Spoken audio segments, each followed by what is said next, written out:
Hello guys, in this lecture we are going to talk about Newton's laws of motion. Newton's laws of motion के बारे में हम बात करने वाले हैं। सबसे पहली बात मैं क्लियर आउट कर देता हूं कि 11th सीबीएसई के सिलेबस में से न्यूटन्स लॉज ऑफ मोशन का कुछ पार्ट डिलीट कर दिया है फॉर दिस ईयर।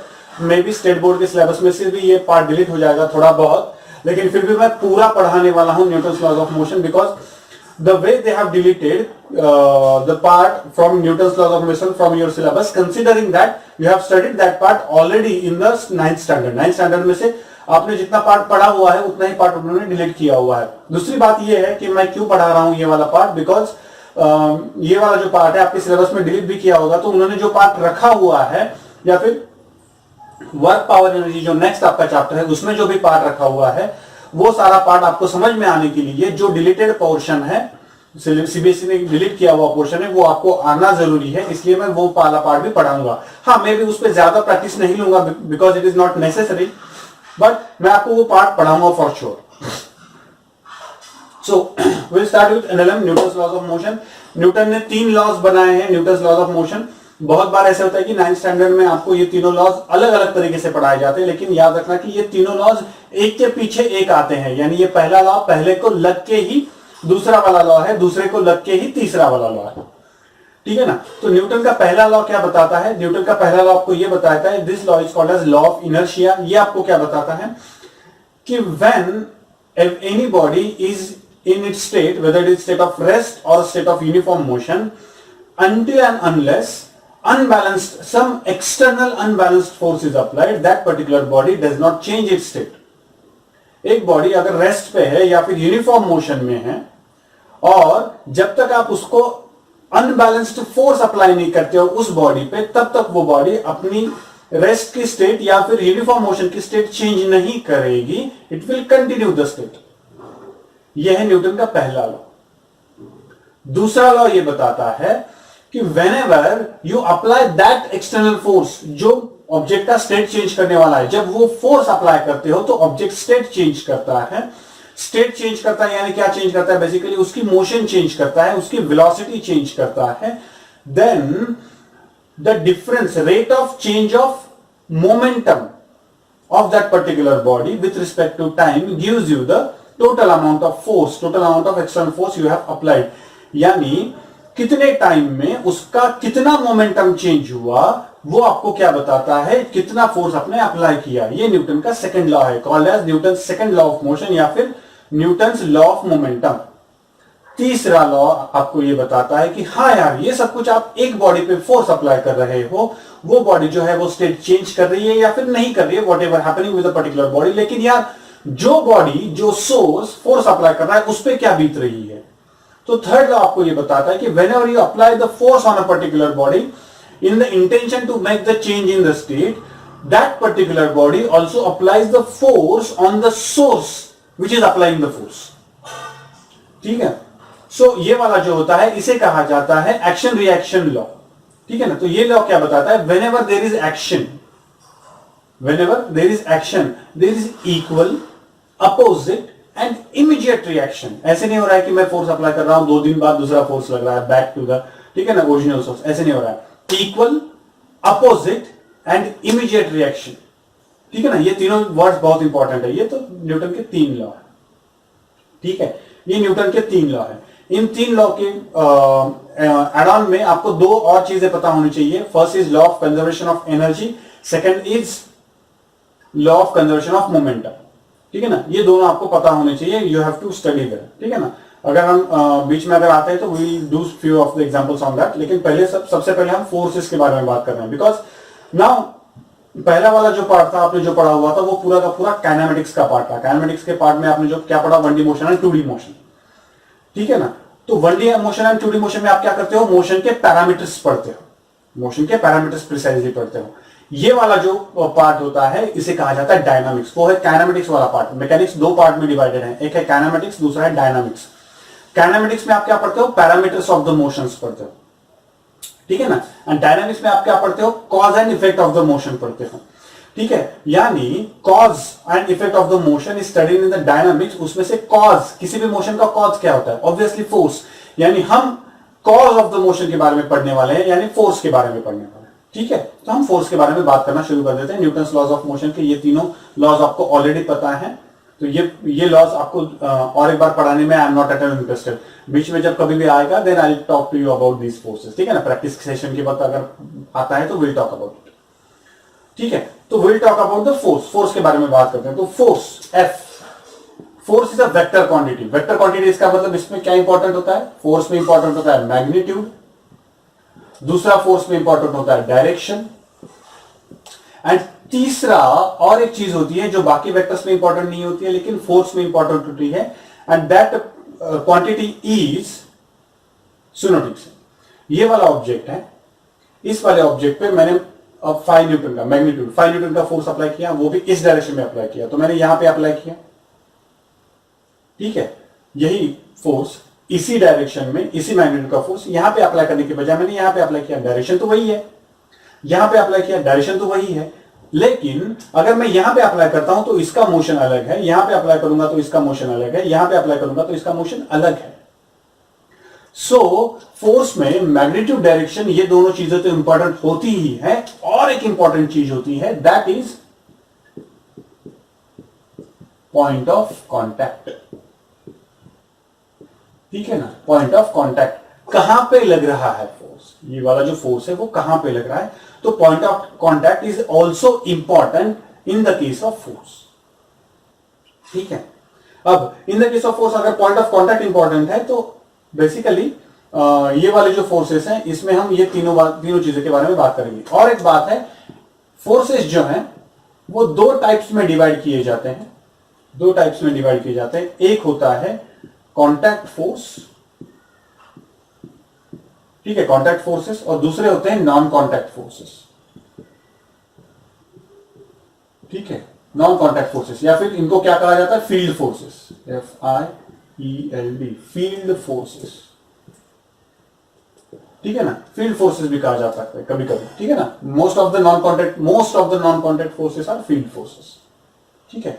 और यहां पे कांटेक्ट फोर्सेस, कांटेक्ट फोर्सेस जो होते हैं, नॉन कांटेक्ट फोर्सेस के बारे में बताता हूं बिकॉज एनएलएम में हम कांटेक्ट फोर्सेस के बारे में पढ़ने वाले हैं और कांटेक्ट फोर्सेस के बारे में ही डील करने वाले हैं।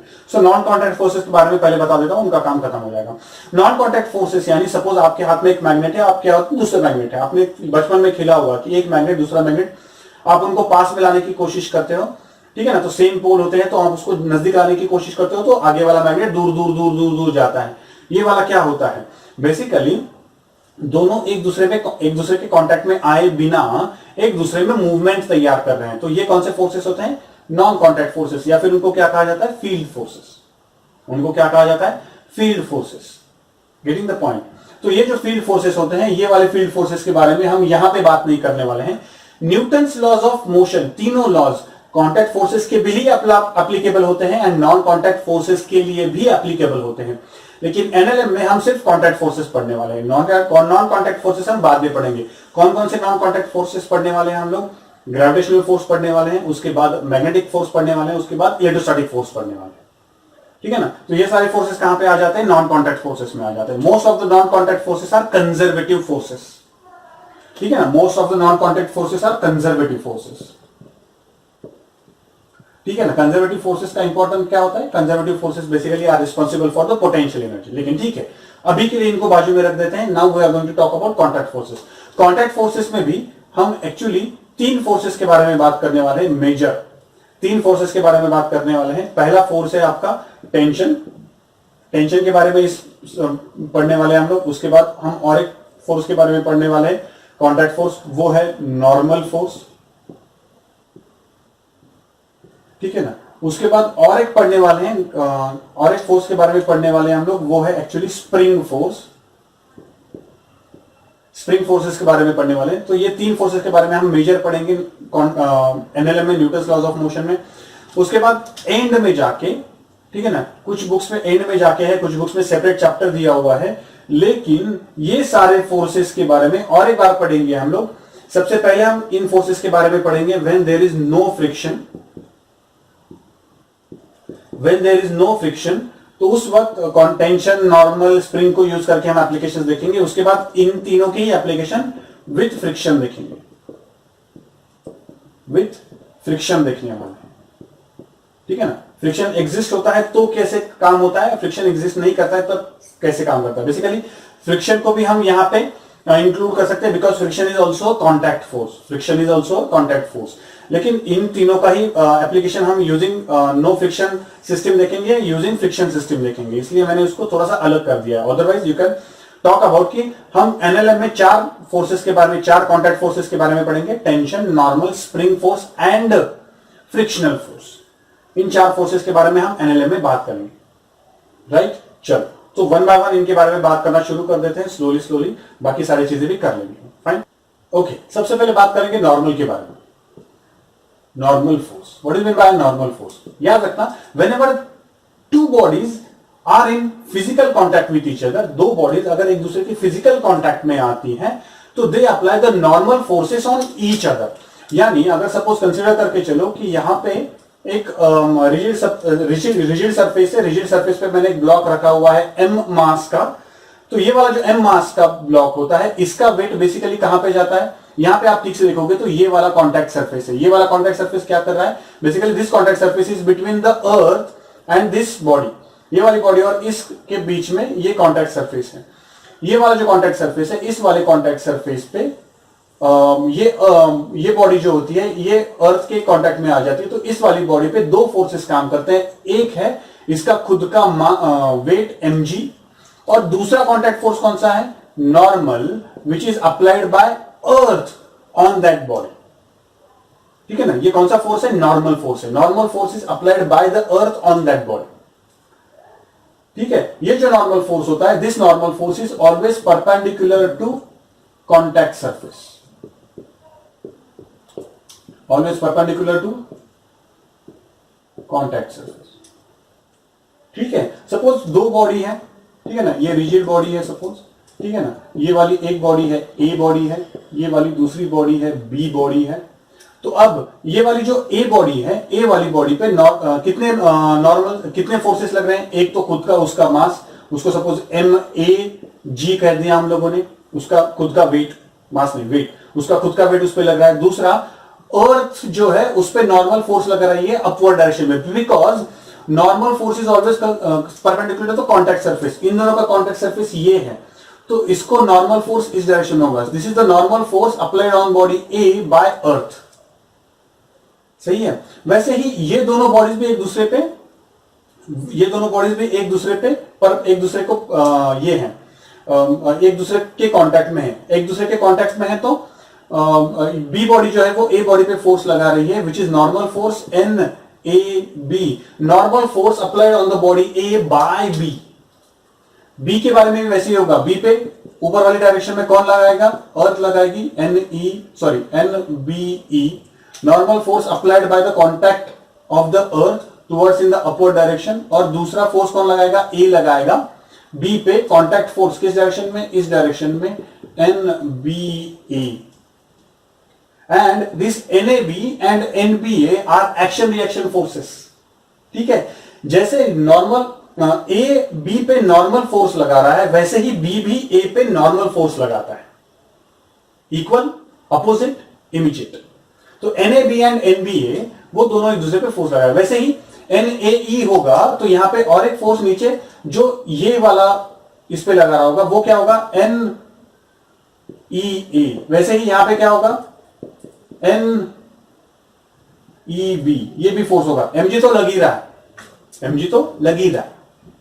गेटिंग द पॉइंट, एक समझ लो ठीक से, समझ में आ रही बात।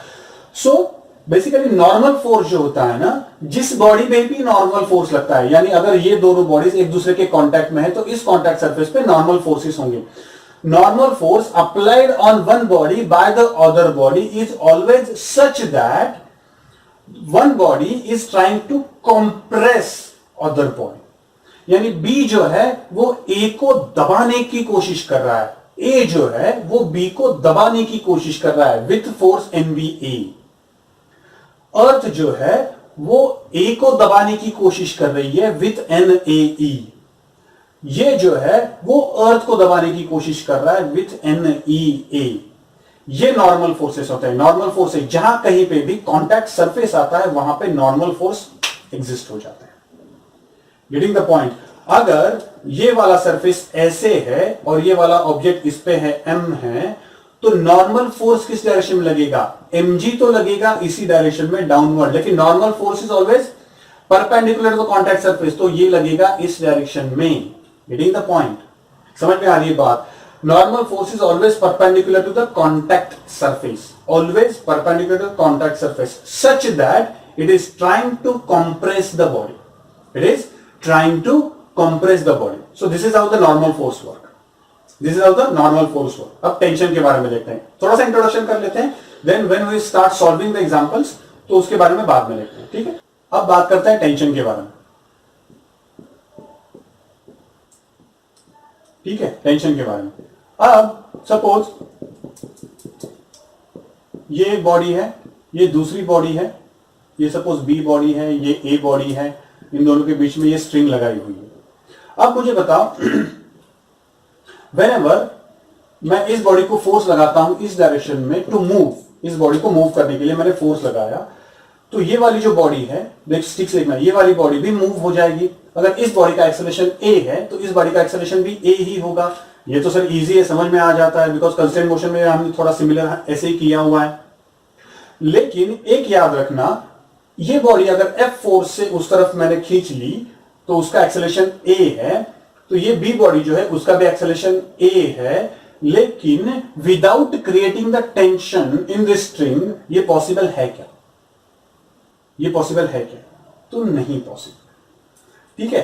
तो ये वाला जो टेंशन है, तो बेसिकली बी जो बॉडी है, बी जो बॉडी है, ये बी बॉडी इस फोर्स की वजह से मूव नहीं हो रही है, तो यहां पे जो टेंशन तैयार होता है उसकी वजह से मूव होती है।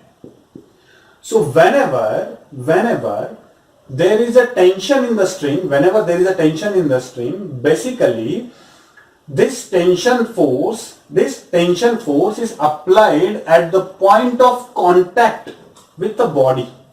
वो स्ट्रिंग जो है वो बॉडी को जिस पॉइंट पे इन टच इन कांटेक्ट आ जाती है वहां पे टेंशन लगता है, ठीक है? यानी ये बी बॉडी जो है उस पे ये फोर्स नहीं लग रहा है, बेसिकली ये टेंशन लग रहा है। हाँ, अल्टीमेटली वो फोर्स की वजह से टेंशन तैयार हो, that is a different thing. लेकिन इस बॉडी के बारे में, सिर्फ इस बॉडी के बारे में अगर मैं बात करूं तो ये बॉडी मूव किसकी वजह से हो रही है? इस टेंशन की वजह से हो रही है। सो मुद्दा ये है कि whenever there is tension in the string, the tension works in such a way that it is trying to reduce the length of the string, ठीक है ना? Tension is always along the string, tension is always along the string, and second thing is it is always trying to reduce the length of the string, ठीक है ना? Tension always tries to reduce the length of the string. It is always directed towards the center of the string, towards the center। पूरी string में same tension होता है, लेकिन बस ये जो स्ट्रिंग होती है उसकी सेंटर से लेफ्ट वाला जो पार्ट होता है वहां पे टेंशन की डायरेक्शन होती है टुवर्ड्स द सेंटर, एंड इधर वाला जो पार्ट होता है उसकी भी डायरेक्शन होती है towards the centre. So tension is always directed towards the centre of the string in such a way that it tries to reduce the length of the string, it tries to reduce the length of the string. ये समझ लो ठीक से, ठीक है? Okay fine. और एक चीज देखते हैं इसमें, one more thing I want to talk about, that is free body diagram. इसे क्या कहा जाता है? Free body diagram.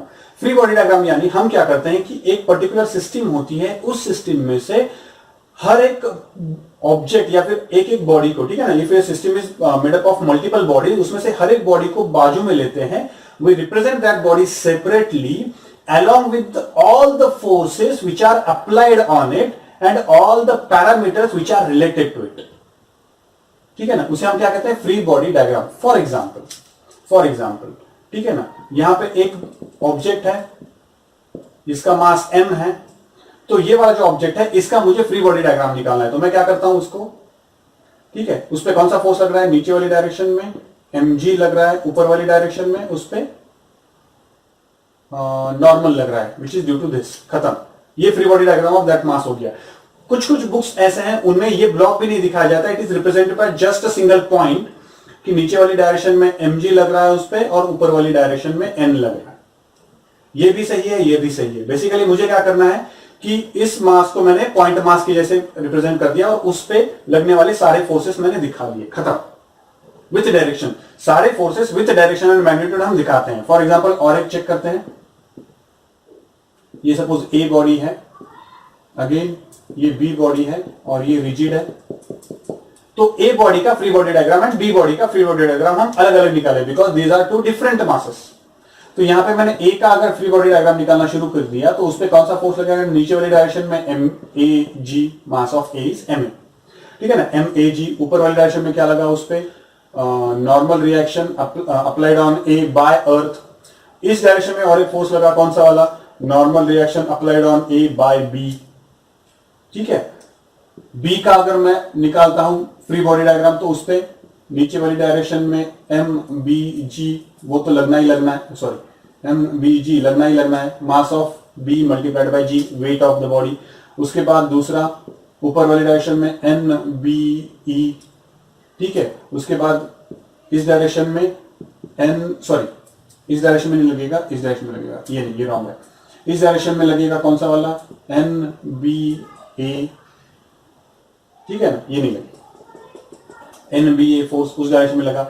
Free body diagram में एक पर्टिकुलर ऑब्जेक्ट पे लगने वाले फोर्सेस हम दिखाते हैं। वो ऑब्जेक्ट दूसरे ऑब्जेक्ट्स पे कितना फोर्स लगा रहा है वो हम नहीं दिखाते हैं। वो ऑब्जेक्ट जो है उस पे खुद पे कितने फोर्सेस लग रहे हैं, वो फोर्सेस विथ डायरेक्शन हम दिखाते हैं। वो सारे फोर्सेस हम उस डायरेक्शन पे दिखाते हैं, ठीक है। ये जो फोर्स है बेसिकली इस बॉडी ने इस बॉडी पे लगाया हुआ है, लेकिन हमने इसकी फ्री बॉडी डायग्राम में नहीं दिखाया, हमने इसकी फ्री बॉडी डायग्राम में दिखाया। फ्री बॉडी डायग्राम में जो फोर्सेस बॉडी पे लग रहे हैं वही दिखाए जाते हैं। जो बॉडी, ठीक है ना, विथ डायरेक्शन वो दिखाए जाते हैं। जो बॉडी वो बॉडी अगर किसी और बॉडी पे फोर्सेस लगा रही तो वो उसकी डायग्राम में नहीं आएंगे। जिस बॉडी पे लग रहा है उसके डायरेक्शन डायग्राम में वो फोर्सेस आएंगे, ठीक है। यानी फॉर एग्जांपल सपोज और एक डायग्राम दिखा देता हूं मैं आपको। सपोज एक ऑब्जेक्ट ऐसे है, ये ऑब्जेक्ट ऐसे है, ठीक है, और वो थ्रू पुली एक नीचे, ठीक है ना, ये वाला सरफेस ऐसे है, तो ये वाला ऑब्जेक्ट ऐसे है, ये बी ऑब्जेक्ट है, ये ए ऑब्जेक्ट है, ठीक है ना। तो ये यहाँ पे टेंशन यहाँ पे तैयार होगा, यहाँ पे टेंशन यहाँ पे, ठीक है ना, टुवर्ड्स द सेंटर तैयार होगा, ये ऐसे लगाया जाता है। तो एम ए का अगर मुझे फ्री बॉडी डायग्राम दिखाना है, एम ए का फ्री बॉडी डायग्राम दिखाना है, तो मैं कैसे दिखाऊंगा? ए का free body diagram M G लगना ही लगना है उस पर, ठीक है ना। उसके बाद ऊपर वाली डायरेक्शन में एम, ठीक है ना, देखो ठीक से, एम ए ई, अर्थ ने ए बॉडी पे लगाया हुआ force, M A E, sorry N A E, यानी ए बॉडी पे अर्थ ने लगाया हुआ नॉर्मल फोर्स। उसके बाद इस डायरेक्शन में कौन सा लग रहा है? टेंशन लग रहा है। बाकी कोई फोर्सेस हैं? नहीं, टेंशन लग रहा है। उसके बाद इसका देखते हैं बी बॉडी का। ये बी बॉडी जो है, बी बॉडी पे कौन से फोर्सेस लग रहे हैं? नीचे वाली डायरेक्शन में कौन सा फोर्स लग रहा है बी बॉडी पे? एम बी जी, उसका वेट लग रहा है। ऊपर वाली डायरेक्शन में टेंशन। अब ये वाली जो बॉडी है, ये वाली बॉडी तो हवा में लटक रही है, तो इस वाली बॉडी का कहीं पे भी कॉन्टैक्ट सरफेस नहीं है, कॉन्टैक्ट ही नहीं है, तो उस पर नॉर्मल फोर्स लगने वाला ही नहीं है। So this is how the free body diagrams are done. So free body diagram अगर निकालना आपको आ गया तो you will be able to do anything, ठीक है ना, वो आप कुछ भी कर सकते हो। समझ में आई बात? ठीक है, चलो ट्राई करते हैं। For the numericals we'll talk about one more concept called as equilibrium. What do you mean by equilibrium? Equilibrium means whenever the total amount of force, net force acting on a body is equal to 0 plus total amount of torque acting on a body is equal to 0, then we call that particular body is in equilibrium. For example, summation of total amount of force is equal to 0 and summation of total amount of torque is equal to 0, then we call that particular body is in equilibrium. ये वाला जो होता है, ये होता है translational equilibrium, और ये वाला जो होता है वो रोटेशनल इक्विलिब्रियम। ये वाला जो चैप्टर है, इस वाले चैप्टर में हम इसके बारे में बिल्कुल बात नहीं करने वाले हैं। We are not going to talk about this, we are going to talk about this only, यानी हम सिर्फ ट्रांसलेशन इक्विलिब्रियम के बारे में बात करेंगे। What do you mean by translation equilibrium? Net force acting on the body is equal to 0, then we call it as translational equilibrium, ठीक है। यानी अगर यहां पे एक बॉडी है जो यहां पे ऐसे रखी हुई है, नाउ ऑन दिस बॉडी, ठीक है ना, ये बॉडी जो है, ये बॉडी बेसिकली ट्रांसलेशन नहीं कर रही है, यानी अपनी जगह छोड़ नहीं रही है।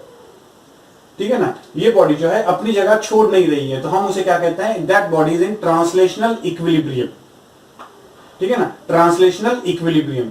ये जो ट्रांसलेशन इक्विलिब्रियम होता है, इस इक्विलिब्रियम में बेसिकली होता क्या है, ये वाली बॉडी का अगर मैं फ्री बॉडी डायग्राम निकालूं तो यहाँ पे नीचे वाली डायरेक्शन में mg है, ऊपर वाली डायरेक्शन में फोर्स कौन सा है, NAE है, सपोज ये बॉडी A है तो NAE है, normal force applied on the body by the अर्थ, ये वाला NE है। तो ये वाली जो बॉडी है ये जगह से हिल नहीं रही है, तो वो आर टॉकिंग अबाउट इट क्या है यार, ये बॉडी जो है वो ट्रांसलेशन इक्विलिब्रियम में है, यानी उस पे लगने वाला total force is equal to 0 है। इसका मतलब NAE plus mg is equal to 0 है, लेकिन यहाँ पे प्लस नहीं लिखूंगा बिकॉज अगर NAE ऊपर वाली डायरेक्शन में लग रहा है तो mg नीचे वाली डायरेक्शन में लग रहा है, तो I have to write it like minus, because दोनों की अपोजिट डायरेक्शन है, वेक्टर्स अपोजिट डायरेक्शन है। तो मैं क्या लिख सकता हूं, NAE is equal to mg, यानी ऊपर वाली डायरेक्शन में लगने वाला फोर्स एंड नीचे वाली डायरेक्शन में लगने वाला फोर्स, दोनों फोर्सेस इक्वल अगर हैं तो ये वाली बॉडी ट्रांसलेशन इक्विलिब्रियम में होगी,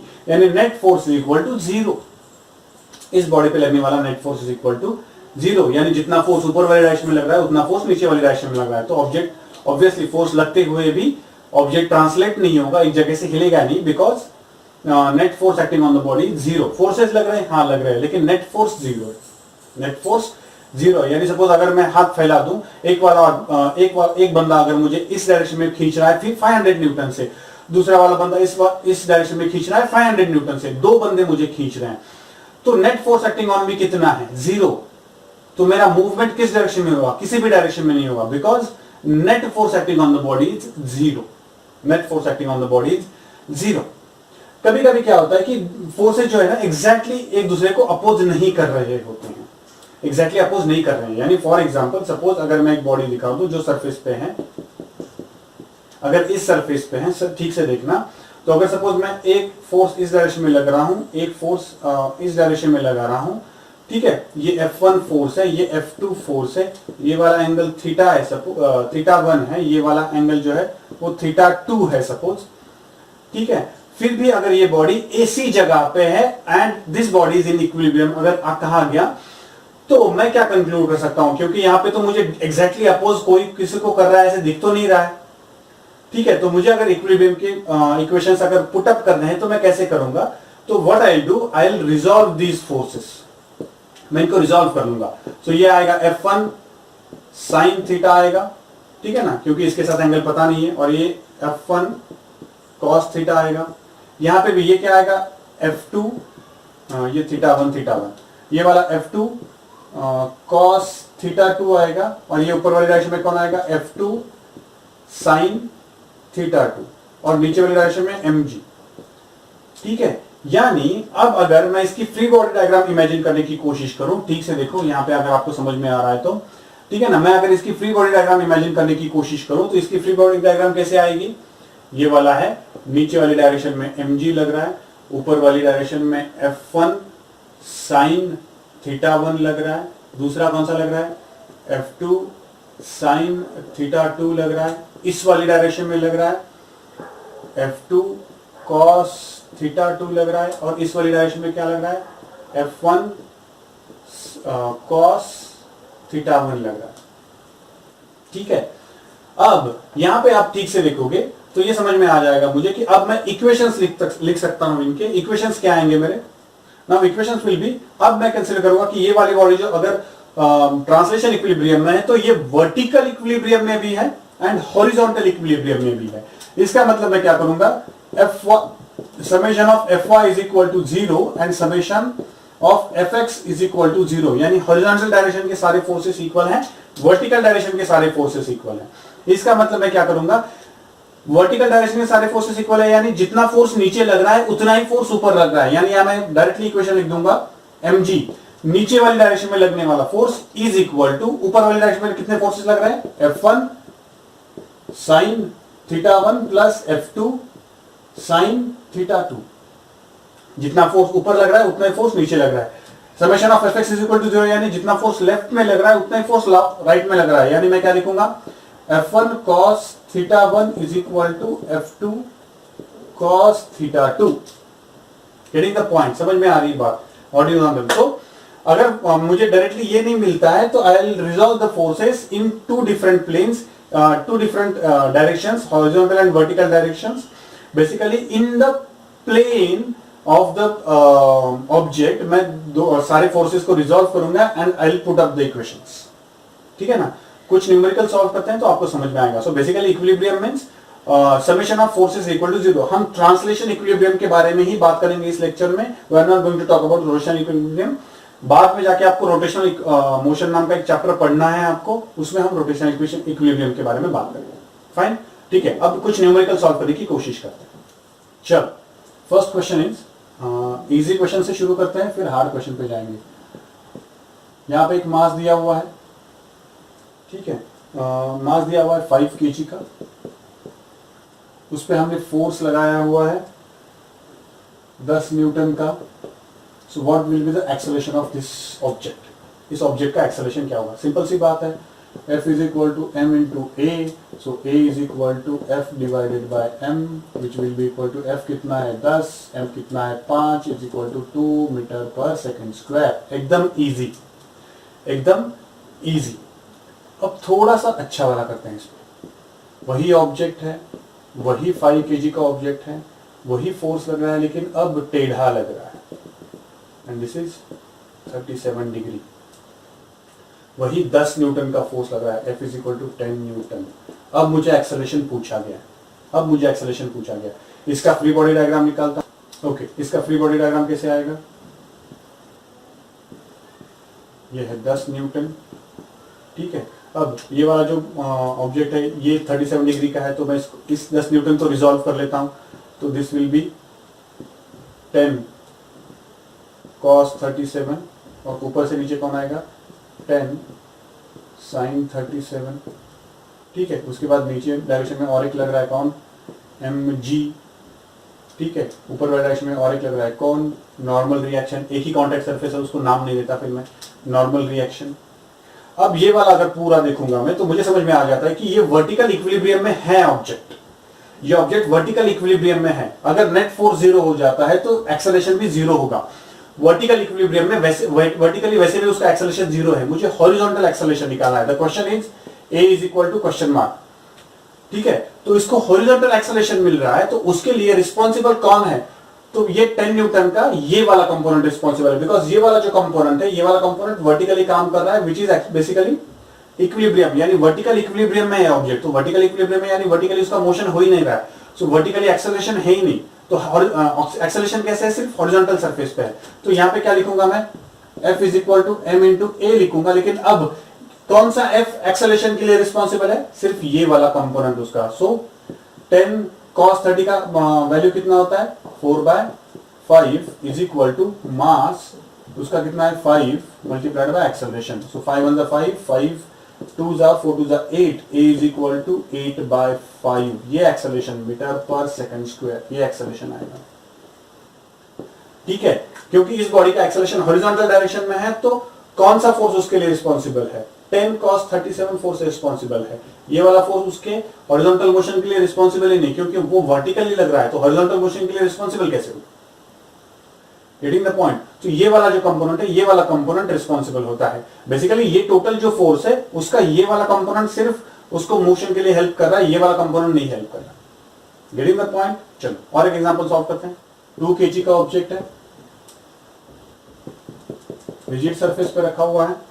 यहां पे इसको इस डायरेक्शन में 50 न्यूटन का फोर्स लग रहा है, which is making an angle of 37 degree with horizontal.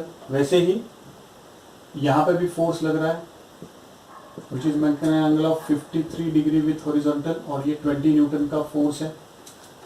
तो मुझे इस बॉडी का एक्सेलरेशन निकालना है. अब यहां पे आप ठीक से देख सकते हो कि एकदम सिंपल सी बात है कि ये वर्टिकल इक्विलिब्रियम है, तो मुझे सिर्फ हॉरिजॉन्टल कंपोनेंट लगेंगे, बिकॉज वर्टिकली तो ये मूव होने वाला है नहीं.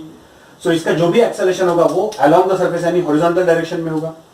ठीक है, हॉरिजॉन्टल डायरेक्शन में होगा. यानी इसका ये हॉरिजॉन्टल कंपोनेंट मुझे क्या मिलेगा 50 cos 37, यानी कितना मिलेगा मुझे is equal to 50 multiplied by 4/5 5 1 5 5 10 जा. सो कितना मिलेगा मुझे 40 न्यूटन, ये हॉरिजॉन्टल कंपोनेंट मिला। और वर्टिकल कंपोनेंट कितना मिला मुझे? 50 sin 37। सो कितना मिला? 50 मल्टीप्लाइड बाय 3/5। सो कितना मिला मुझे? 30 न्यूटन। ठीक है, इसका भी कर लेते हैं। इसका हॉरिजॉन्टल कंपोनेंट कितना मिलेगा मुझे? Horizontal component 20 cos 53 which is nothing but 20 multiplied by 3/5। so 4 3s are 15, sorry 4 3s are 12। ठीक है, यानी सही है ना? 5 4s are and 4 3s are okay. 12 Newton ये मिला मुझे हॉरिजॉन्टल कंपोनेंट। वर्टिकल कंपोनेंट कितना मिलेगा मुझे? 20 sin 53 so which is nothing but 20 multiplied by 4/5। सो कितना मिलेगा मुझे? 5 4s are 4 4s are 16 Newton मिलेगा वर्टिकल कंपोनेंट। अब यहाँ पे आप ठीक से देखोगे तो एक्चुअली ये वाला जो ऑब्जेक्ट है ये हॉरिजॉन्टल डायरेक्शन में मूव हो रहा है, हॉरिजॉन्टल डायरेक्शन में मूव हो रहा है। सो सिर्फ हॉरिजॉन्टल कंपोनेंट्स में कंसीडर करूंगा, वर्टिकल कंपोनेंट का वैसे भी कोई पार्ट नहीं है, because vertically it is in equilibrium, it is not moving vertically. उसका ट्रांसलेशन वर्टिकल हो ही नहीं रहा है, हॉरिजॉन्टली हो रहा है। सो एक्सेलरेशन पूरा का पूरा हॉरिजॉन्टली होगा। अब ये देखो, ये वाला है 40 न्यूटन और ये वाला है 12 न्यूटन। 40 न्यूटन से वो उस तरफ जा रहा है, 12 न्यूटन से इस तरफ आ रहा है। सो नेट फोर्स किस डायरेक्शन में होगा? उस डायरेक्शन में। So F is equal to m into A. Net force कितना लग रहा है उस पर? 40 minus 12 is equal to mass उसका 2 kg है multiplied by A. So 40 minus 12, क्योंकि नेट फोर्स कितना लग रहा है? 40 उस डायरेक्शन में, 12 इस डायरेक्शन में। 40 बड़ा है, सो उसी डायरेक्शन में उसका एक्सेलरेशन भी होगा, एक्सेलरेशन इसी डायरेक्शन में होगा। So 40 multiplied by 12 कितना मिला? 28 divided by 2 14। So A is equal to 14 metre per second square, ये मिलेगा एक्सेलरेशन। ओके, कल वाले लेक्चर में ऐसे वाले और थोड़े एग्जांपल्स हम सॉल्व करेंगे तो हमें एग्जैक्टली आइडिया आ जाएगी कि how the examples are solved. Then we will try for the different combination of the examples, यानी नॉर्मल रिएक्शन के भी एग्जांपल्स करेंगे, उसके बाद स्ट्रिंग के भी एग्जांपल्स करेंगे, पुली के भी एग्जांपल्स करेंगे, प्लेन सरफेस के एग्जांपल करेंगे, इंक्लाइन सरफेस के, different combinations we are going to try. एक बार आपका फंडा क्लियर हो जाएगा तो there will not be any problem with the mixed examples. Okay, thank you.